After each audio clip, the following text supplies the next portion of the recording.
As we take you through this tweet that has come out from ISRO, I want to quickly bring in Dr. Ghosh also into this conversation. Dr. Ghosh, as we talk about this successful separation of sorts that has happened, ISRO has also put out this tweet, and LM is set to descend into a slightly lower orbit upon a deboosting plan for tomorrow around 1600 hours at around 4 p.m. tomorrow. How crucial this step is going to be, Dr. Ghosh?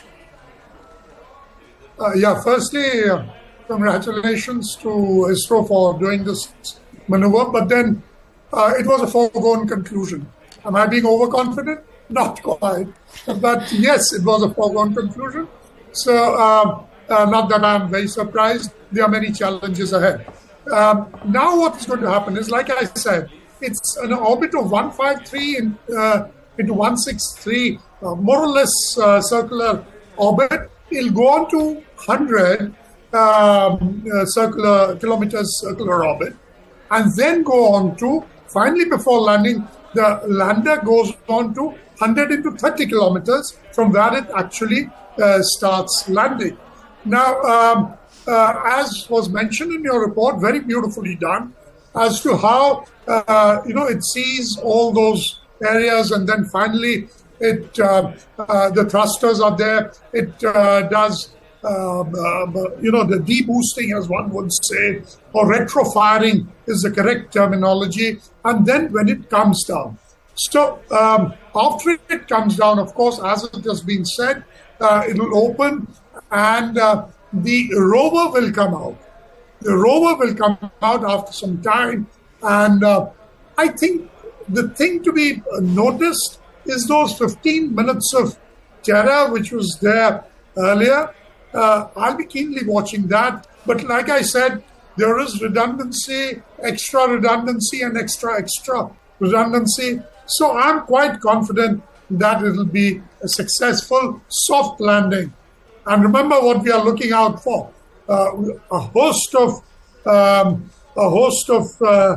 scientific experiments, and the fact whether there is ice and water on moon or not. And we were the first to actually mention this. We were the first. While the Americans Yes. The Americans and the Russians have been going there for so long, but they never mentioned it. Yes. We mentioned. When it comes to the pursuit of knowledge of any kind, India has led the way despite the challenges it faces, and thanks to the minds like you, Dr. Ghosh, and the scientists at ISRO who have achieved wonderful feat for this country. Chandrayaan 3 is another feather in the cap.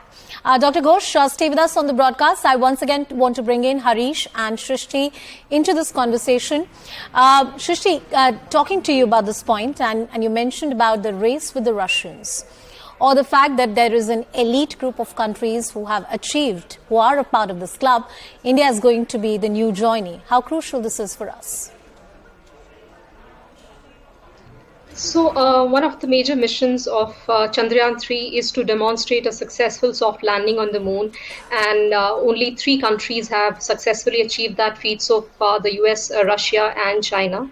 And with the August 23rd success, we could be in that elite club of spacefaring nations. But what is most interesting is that this mission comes at a time when the entire world has again started the lunar programs. We know that the US is planning a lunar base, and then Russia is working with China to establish a lunar base in another decade or so. So a successful demonstration of a technology like this would be very crucial for India, which is a developing spacefaring nation in that regard. And on from August 21st to August 23rd, these soft landings would be attempted by 2 major powers, which is Russia and China. So definitely a very crucial achievement, and at a very crucial juncture in the space journey of the countries. Shrishti, it's interesting that Dr. Ghosh was talking about the fact that we were the first to talk about, say, water on the moon, or various other facets of knowledge that have been gathered through various missions by other countries like US and China, or even Russia. But the fact that India has been able to make significant contribution in the knowledge about what is exactly there on the moon, what the atmosphere is made up like, and can it really help us explore the other facets of the universe? Definitely. When we began our journey to the moon back in 2007, 2008, so the first Chandrayaan mission, which just had, which where the purpose was not to land. So that was the first mission which gave the evidence of water molecules trapped in these permanently shadowed regions of the lunar surface. And then those discoveries were also strengthened by NASA and its subsequent missions. So there is a lot of interest from different countries to find more evidence of this water molecules trapped in this region and in what form it is present. It's important to understand that water is a very critical resource when countries are planning that to establish a lunar base and then use it as a launch pad for further, to undertake further missions into, let's say, Mars and other space arena. So water is going to be very crucial, which is again what the objective of the Russian mission as well is, that we need to find more evidence. And this is the reason that South Polar region of the moon is significant, and all the countries are targeting that region.